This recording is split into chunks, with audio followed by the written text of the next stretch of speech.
Hola, ¿qué tal? Otra semana más aquí con ustedes en Radio Faro, con Berto y Neri. ¿Tú te sabes los apellidos de Berto y Neri? Acabo de caer. Se llaman Berto Faro y Neri Radio, ¿verdad? Radio. Bueno, convencidísimo de decirlo. Después se lo preguntamos y para el próximo lo decimos. Total.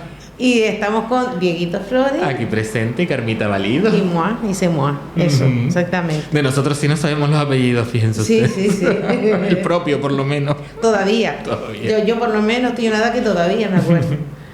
Bueno, Dieguito, ¿por qué es la historia de Canarias Puta esta semana? Porque esta semana vamos a retomar temita que sacamos. Últimamente lo estamos sacando mucho esta época, pero porque hace falta, porque se olvida fácil. Que es que... No solamente se olvida fácil, sino que no se sabe. Y que no se sabe. Se tapó. Que este es un caso que no se sabe apenas durante la época del golpe de Estado y la guerra civil, y que en Canarias fue el tema de la represión.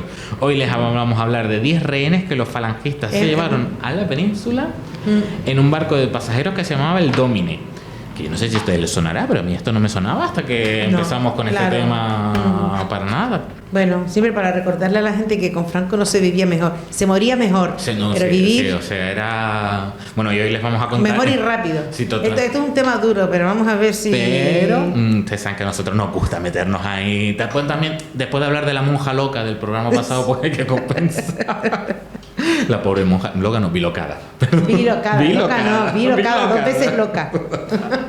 Pero bueno, y además, como viene siendo habitual últimamente, la fuente de este capítulo la vamos a sacar de nuestra musa, Agustín Millares Cantero. Que siempre me quejo de que me cuesta leerlo, pero es nuestra cantera, la verdad. Es nuestra cantera y nuestra, o sea, le vamos a cambiar el nombre. Es uno de los que más ha estudiado. A Agustín Musa Cantera, ¿sabes? Sí.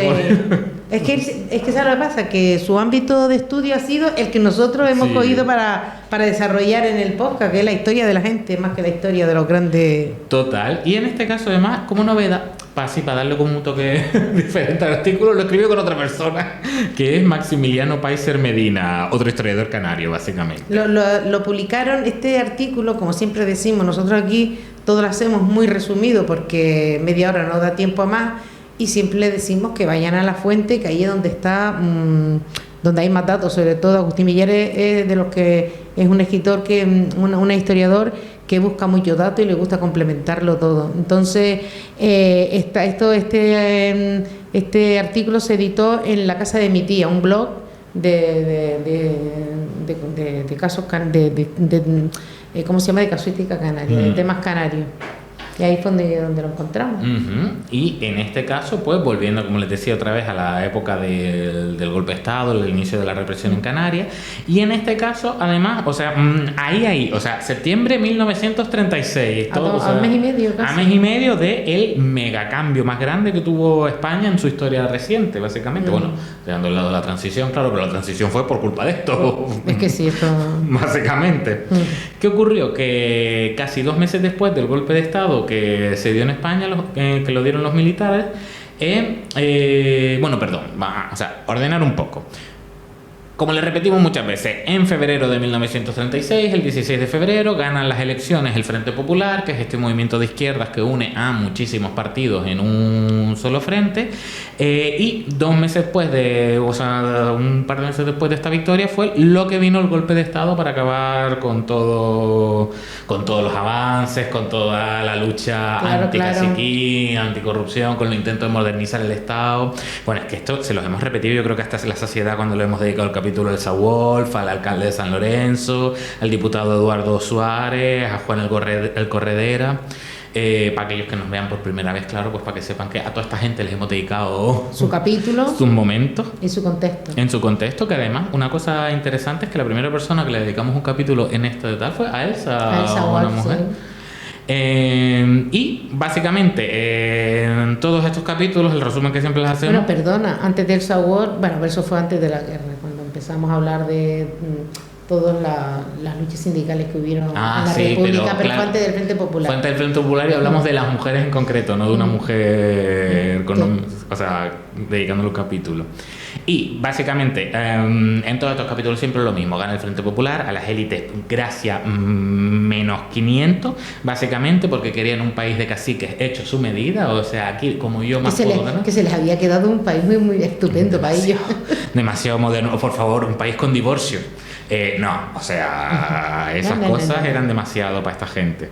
Y nada, se crea un clima de sublevación entre los militares que al final acaba llevando al golpe de Estado que siempre dicen en Península que es el 18 de julio, pero que aquí en Canarias nosotros lo vivimos con un día de antelación, que fue el 17 de julio, que es cuando se da el golpe de Estado por parte de Franco, que llega a Las Palmas para supuestamente asistir al entierro del general Balmes. Esto merece su historia aparte, porque la muerte del general Balmes fue como la de Kennedy, una cosa de estas que tú dices... ¿Qué pasó ahí? Accidental rara. Accidental, una bala accidental. O sea, que le vino súper bien a Franco para poder venir a Gran Canaria, básicamente porque desde aquí podía dar el salto muchísimo más rápido de Tetuán, que era lo que quería. Y se hospeda en el Hotel Madrid durante la noche hasta el 17 de julio, en la que se lía parda, que por cierto, creo que ya lo hemos dicho un par de veces, pero que se fue sin pagar. Sí, es que se estaba escapando el pobre. El pobre. La cosa esa, porque a persona no llegaba, la verdad. Lo van a buscar al hotel después de todo esto y no lo encuentran. ¿Por qué? Porque se había marchado, como hemos dicho, se había escapado de Tetuán a dar un golpe de estado y liar la pardísima en el país. Carmita, tenemos el contexto. ¿Qué es lo que ocurre? ¿Qué es la historia de hoy? Bueno, lo que pasó en los meses siguientes al golpe de Estado es que hubo una represión tremenda, también lo hemos comentado en otros capítulos, hemos dicho lo que le pasó, lo que pasó Elsa Hugo, lo que pasó Juan el Corredera, lo que pasó Eduardo Suárez, es decir, en todo eso ya hablábamos que la represión fue tremenda porque las fuerzas del orden y encima se le unieron a estos grupos de la Falange, gente voluntaria que de la Falange, que formaron su grupo y iban por ahí haciendo de la suya, empiezan a perseguir a todas aquellas personas que militaban en partido, que militaban en sindicatos, que simplemente eran gente que estaba en activismo, digamos, social, los empieza a perseguir para detenerlos y para torturarlos. No solamente a ellos, sino a cualquier persona que oliera a opositor o a resistencia. Si no daban con ella, lo que hacía era que presionaba y muchas veces detenía ¿cómo se llama esto? E interrogaban a los familiares para que ellos se vieran obligados a entregarse por esos familiares. Y acuérdense que ya una vez les dijimos que cuando hablamos de interrogatorio en esta época estamos hablando de tortura. Tortura directamente, siempre. Efectivamente. Entonces se abren causas penales que terminan en consejos de guerra, donde se dictan penas de muerte, y se abren campos de concentración en la Isleta y en Gando. En Gran Canaria me refiero, porque también en otras islas... En Tenerife, Faifes, por ejemplo. Efectivamente, pero esto estamos hablando de algo que sucedió aquí en Gran Canaria. Entre tantas perrerías, represión y persecución política, los opresores se les ocurrió una brillantísima idea, que era hacer rehenes a un número de personas, a ellos les salieron 10, pero bueno, que tenían que ser aquellas personas relevantes en sindicalismo, personas relevantes en partidos políticos o personas relevantes socialmente. Y porque lo que ellos querían era evitar un levantamiento y que la gente se revolviera. Dijeron, bueno, la idea que estupenda es que nos llevamos a estos tres, los tenemos retenidos, nos los llevamos a la península y chantajeamos con ellos. Si se portan bien no les pasa nada, a ellos y a al resto de la militancia y a los familiares, y si no, pues nada, pues ahí estaba la amenaza. El hecho es que querían tenerlo todo, querían tener la situación controlada y con eso creían ellos que lo iban a hacer. Se elige a 10 personas que estaban recluidas o bien en la prisión provincial de Las Palmas o bien en el campo de concentración de la Isleta. Y vamos a nombrarlos uno a uno porque este capítulo está dedicado a ellos. A todos ellos porque, bueno, ya le iremos contando. Empezamos por Manuel Monasterio Mendoza, que yo quisiera sacar algo, quisiera prepararme algo sobre este hombre, Diego, porque era un chico de 27 años, médico, natural de Las Palmas de Gran Canaria, estaba afiliado al partido hazañista de izquierda republicana, aunque ahí tuvo una cosa que no sé si terminaron no estaba de acuerdo con algunos preceptos del partido, no sé si terminaron por echarlo o no. Le llamaban el médico de los pobres. En aquella época no había sanidad pública y la gente tenía que pagar si estaba mala, y mucha gente no podía pagarlo porque no era pobre, apenas tenía para vivir. También fue el responsable de la Mutualidad Obrera Médico-Farmacéutica, era una cooperativa de la Federación Obrera, y también perteneció al Socorro Rojo Internacional. Acuérdense que dijimos con 27 años. Con 27 años, que siempre que hablamos aquí más la carrera de medicina, de franquismo y represión, sale gente tan joven siempre. Sí, pero y lo tenían tan claro, lo tenían tan claro. El Socorro Rojo Internacional fue una organización de comunistas que pretendían darse apoyo en toda aquella lucha contra el fascismo. También estaba Andrés Zamora Sorracino, el abuelo materno de Javier Doreste. Del exconcejal de urbanismo de Las Palmas. Natural de Torrent, Valencia, era funcionario de correos y telégrafo, era presidente local del Partido Socialista en Las Palmas de Gran Canaria. Este era uno de los que da. Y el 21 de julio de 1936 tuvo un altercado con dos falangistas que fueron a registrar su casa. Se lo llevaron, tenía 45 años. Amadeo Hernández, que era un señor de Tenerife, de Tacoronte, era agricultor y sindicalista, y además anarquista, era anarcosindicalista. Que esto es... Se puede ser. Que además... Todos los votos cuando les contamos la historia del sindicato de inquilinas y la huelga de vivienda, fue una huelga donde el anarquismo tomó un papel súper importante. Sí. Y es como esa corriente muy olvidada de la historia de España por parte de la izquierda, pero claro, el anarquismo fue muy potente en Canarias, no tanto como en la península, aunque llegó a haber gente... potente. Así, con fuerza, y claro, de hecho son historiones también que merecen la pena, y en este caso aquí... Al parecer Amadeo, mira lo que le pasó a este hombre, viajó en el vapor Viera y Clavijo, que venía de Tenerife a Las Palmas, y en él estaba Francisco Franco. En él estaba Franco, que venía, él era capitán general en Tenerife y venía de Tenerife a Las Palmas. Franco venía con la excusa de ir al entierro de Balme, y este hombre estaba dentro del barco. Entonces lo detienen porque por lo visto tenía una pistola encima, que no era raro. Acuérdate de cuando hablamos del Corredera, no era raro la tenencia de armas. Pero bueno, entonces por llevar una pistola lo detuvieron con 37 años y fue a parar también al campo de concentración de la Guingueta. Acusado de intentar matar a Franco. Efectivamente, acusado de intentar matar a Franco. Fíjate tú la paranoia que tenían, ya todavía no habían dado el golpe. Pero vamos, es que también cuando se está entra en esa espiral de paranoia, claro. José Ochoa Alcázar, nacido en San Juan de Puerto Rico, el diablo. Poco se sabe de él. O Bad Bunny también. O Bad Bunny. Poco se sabe de él porque lo que se sabía de él es que él había llegado aquí a Gran Canaria a asistir a un congreso del Partido Comunista de Canarias en representación de la Dirección Comunista Nacional, porque era miembro del Comité Central del PC. Y además era redactor de Mundo Obrero y tenía 30 años. Otro que... Primitivo Pérez Pedraza, que también quiero hacer algo de él. Natural de Madrid, de profesión tipógrafo, había ejercido cargo en un montón de sitios. En la Ejecutiva Nacional de la UGT, perteneció posteriormente al ala largo caballerista del PSOE, en lo que ha quedado el PSOE. En aquella época era izquierda. Así la larga Carmita suavemente. No se den por aludida. No se den por aludida. Era largo, con todo el cariño se lo digo. No he cogido, no me he cagado nadie. No. Largo caballerista, era del ala largo caballerista del PSOE, y a finales de la década de los 20 aparece públicamente en la prensa como presidente del Sindicato de Arte Gráfica de Las Palmas.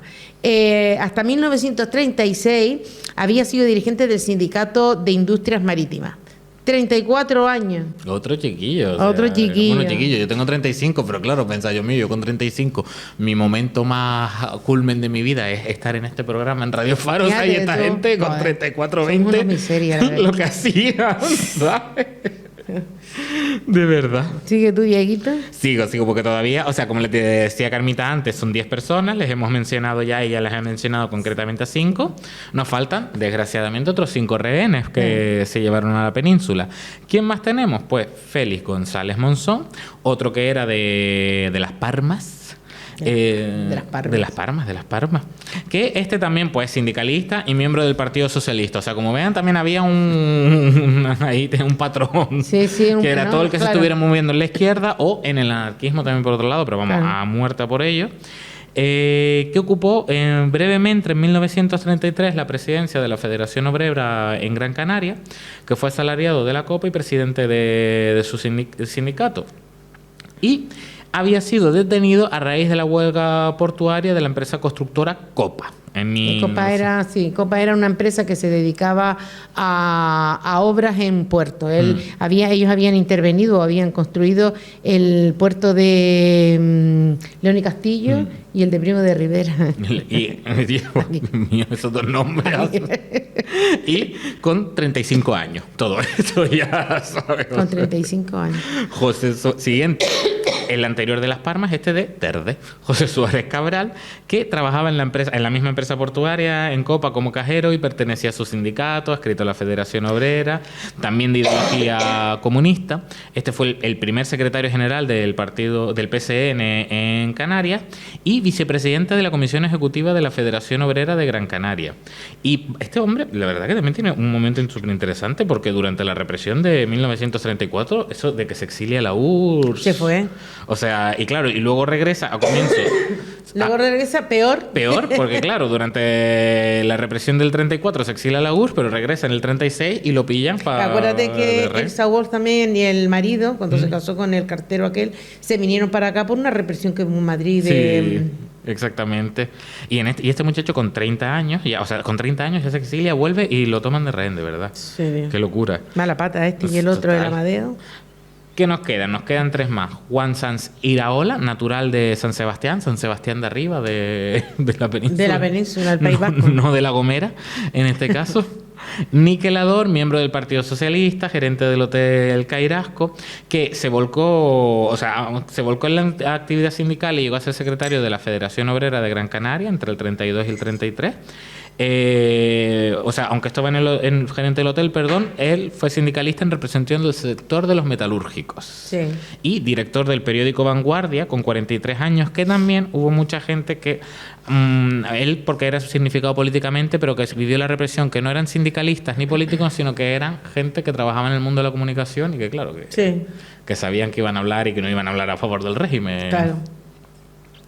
Nos quedan, Joaquín. Libertad de expresión.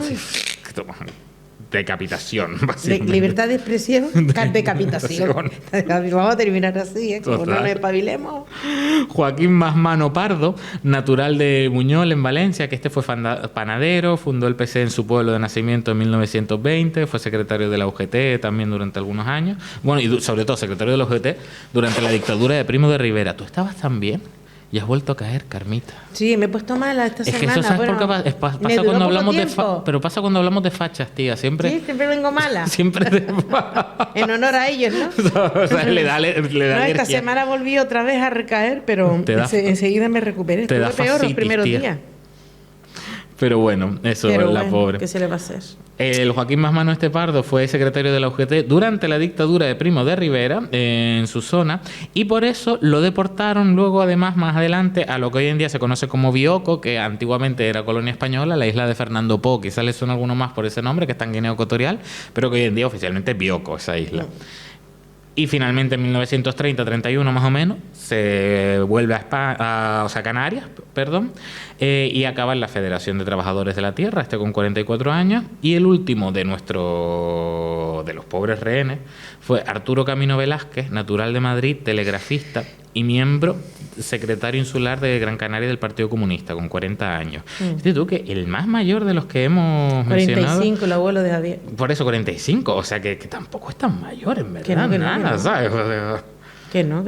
Pero esto, y claro, gente joven que se llevan todos ellos sacados del campo de concentración de la isleta, menos Manuel Monasterio, que era el médico de los pobres. La canción de los coquillos. Sí. La canción Que del canca. estaba recluido en la cárcel provincial de Las Palmas y los embarcan en el barco Dómine el 5 de septiembre de 1936. Una vez Sí, que conocemos señor. todos los nombres, ¿cómo sigue la historia, Carmita? Bueno, estos hombres fueron embarcados, estivados como carga. Eso Eran- dice que fueron estivados como carga en la Como bodega fardo. del Dómine. Dios mío. La noche del 5 de septiembre. Entonces, junto en ese barco iba un contingente de alrededor de 700 hombres que eran se habían alistado en la primera bandera de la Falange. Ahora le explicamos. Partían como voluntarios al Frente Sur de Madrid. Hay que ser surriago para ir voluntario en la guerra. Bueno, me voy a callar. Me voy a callar. Aquí ya no sé que vaya voluntaria yo, porque no quedó otro remedio. Bueno, aquí la palabra bandera no se hace referencia al símbolo o a la tela que va en el mástil. Lo que se habla de una manera de organizarse militarmente como si fuera un batallón, ¿vale? Ujú. La importancia de ese viaje era que esta primera bandera de la Falange era la primera fuerza que llegaba a la península después de los regulares y de los legionarios. Y además iban de voluntarios. O sea, Los trataron como a reyes o sea, tuvieron un trato exquisito con ellos y tal. El caso es que llegaron a la ría de Vigo el 9 de septiembre de 1936, que era el día de la Virgen del Pino. Todo Ese calculado. día, antes de desembarcar, todo calculado, vamos. ¿tú crees que lo calcularon? No sé, pero les quedó el milagro, ¿sabes? Entonces, cuando llegaron a puerto, todavía sin desembarcar, se celebraron misa, un convite, ya le digo que los trataban muy bien, menos a los que estaban en la bodega, claro. A los estivados. A los estivados, A ¿no? los 10 pobres Sí. estivados.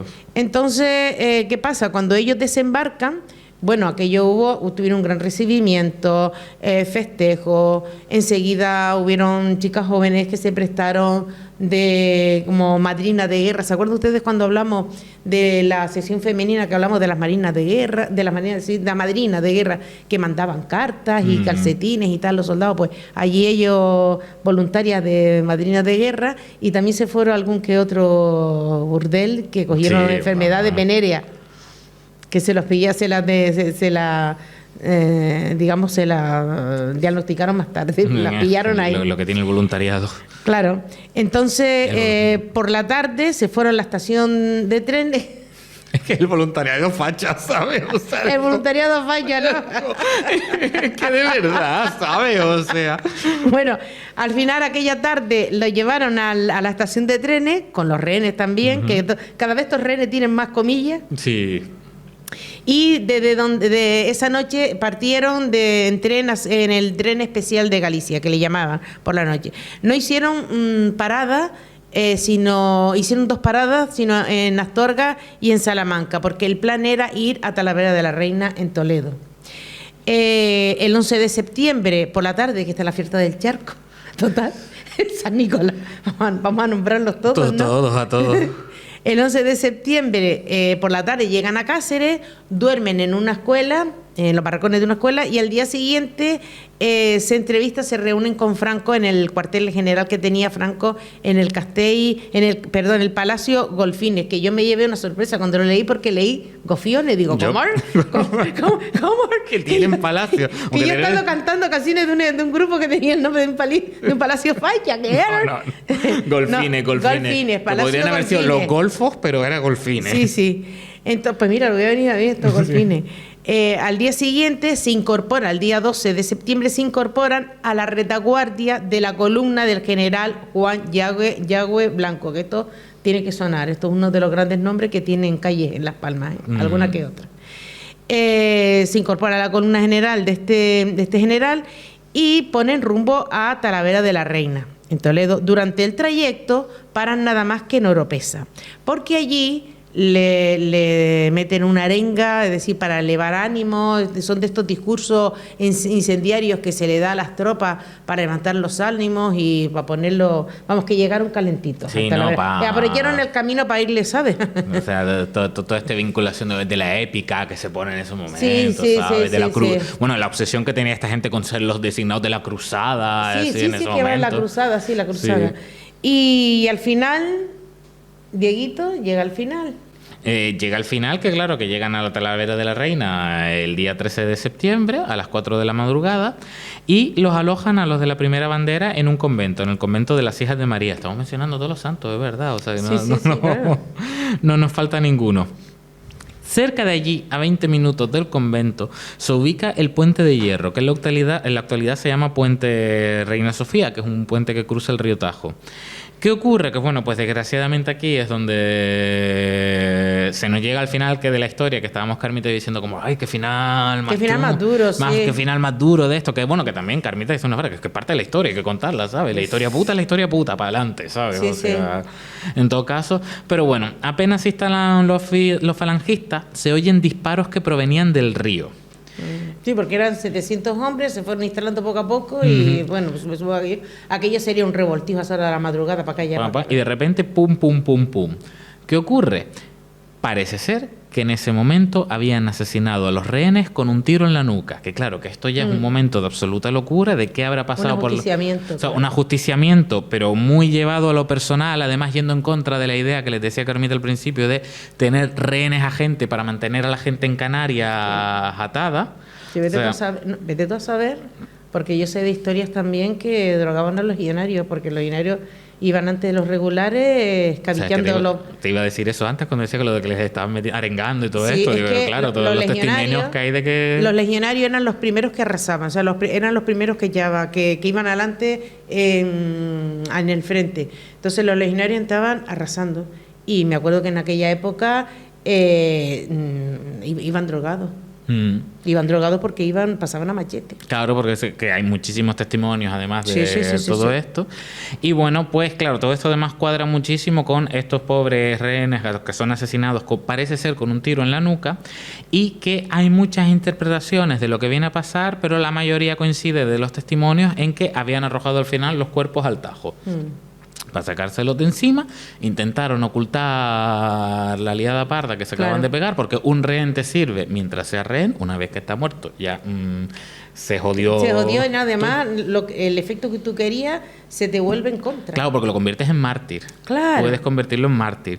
¿Qué ocurre? Que intentan ocultarlo desde un sector, porque ha habido ocultamiento durante mucho tiempo, pero aquí llegó la noticia, o sea, se supo.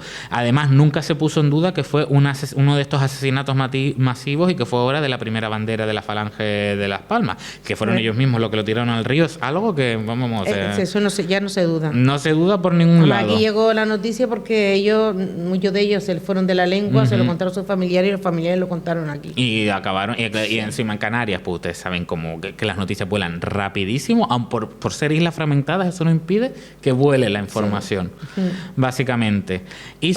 Oficialmente no hubo nada, claro. O sea, oficialmente no hubo nada, claro. Y las familias básicamente pues se enteraron por los rumores. O sea, porque nadie les llegó una notificación ni nada. Desgraciadamente este es el final que tienen estos rehenes, que claro, que al final por eso les decíamos que tiene que esta historia acaba... que los rehenes estos tenían muchas comillas. Claro, que al final acaban siendo víctimas de la represión a lo bestia también. Hoy en día, un poco para hacer memoria histórica, para hacer justicia, hay una placa conmemorativa en recuerdo al asesinato de estos 10 hombres víctimas del fascismo justamente en el cementerio de la Talavera de la Reina, o sea... Estos 10 que en su mayoría eran canarios, o si no eran canarios, gente muy, muy vinculada a Canarias cuando llegó aquí. También por el trabajo de Máximo Pellicer. Claro, tipo Elsa Wolf, ¿no? Que Elsa Wolf se vinculó a la tierra enormemente, dándolo todo muy, muy rápido.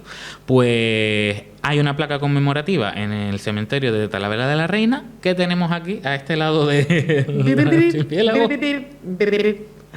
El 15 de septiembre de 2009, la Comisión de Cultura Municipal de Las Palmas, de Las Palmas, y es que no sé, de Las Palmas, se te queda. Se me queda, resuelve designar una plaza o calle en memoria del médico Manuel Monasterio, o sea, el médico de los pobres, pero hasta la actualidad lo único que hay es este acuerdo, o sea, no hay más nada, no se ha hecho efectivo. No hay nada más. Todavía, eso sí, sigue manteniendo la ciudad una calle a Eufemiano Fuentes Padre. Esta gente tiene familiares vivos, tío. Esta gente tiene familiares vivos, que esto fue hace anteayer, fue hace nada. Pero bueno, habrá que ir a Talavera de la Reina a sacar allí una foto para mandarlo. A presentar respeto. A presentar respeto, no, y para que la gente lo pueda ver aquí, ¿sabes? A mover esa foto, porque... Sí, también. Pero eso, en fin, esto es lo que hay. Así nosotros mostramos los respetos a la gente que... Total, esperemos ha dado la vida. Que este capítulo también les haya así removido un poco, pero también para recordar de las cosas que pasan. Hay que recordar. ¿Sabes por qué hay que recordar también? Pasa que este podcast no sé si lo ve gente joven. Y la gente joven que lo ve no es la mayoría, creo yo que no sea la mayoría, pero cada vez que dice que con Franco se vive mejor, o sea... Que a ti te maten porque estés en un partido político, o que te maten porque estés en un sindicato, que ahora todo el mundo está sindicado, o que, yo qué sé, o que te maten porque escribas en un periódico, que te maten por tus ideas. Es que... Total. Y la que viene, señores, espabilense. Pero bueno, con esto ya terminamos el capítulo de hoy, así que nos vemos la semana que viene con... Bueno, y agradecer a historiadores como los Millares. Hay varios, dentro de la familia Millares hay varios historiadores que se dedican sobre todo, a la memoria histórica. Que nos sacan estas fuentes, que hacen el trabajo por nosotros maravilloso, porque claro. Carmita y yo hacemos divulgación aquí, la investigación, la el otro, con una potencia muy grande. Pero nada, y así ya porque se nos hace el tiempo, entonces nos veremos la semana que viene, seguramente otra vez en la parte de atrás con... Berto Faro y Neri Radio. Sí. Ahora le preguntamos. Y aquí, pues nada, Carmita Valido y Dieguito Flores se despiden. Hasta la semana que viene. Hasta la semana que viene. Ay, denle me gusta. Denle me gusta y escríbanse. Chao. Venga.